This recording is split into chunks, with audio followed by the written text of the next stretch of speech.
Mikatona ny farisana anjara no resantsika zao ao any amin'ny baiboly raha manomboka any amin'ny baiboly dia fianakaviana voalohany voasoratra amin'ny baiboly dia Adama sy Eva.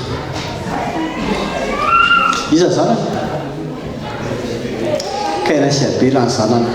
Saingy nampalahelo nisy fialonana dia vonoiny Kaina i Abela.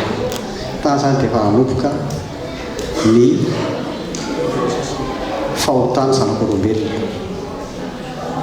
Zay fotsiny ny fianakaviana resantsika aloha pour le moment fa fetsika miditra tsikirikely izy fianakaviana manaton'ny baiboly hojerentsika arak'izay hoe inona avy no mialatsika ny teny frantsay karakteristika ilay fianakaviana araka izay ahafantarantsika anazy ao amin'ny baiboly dia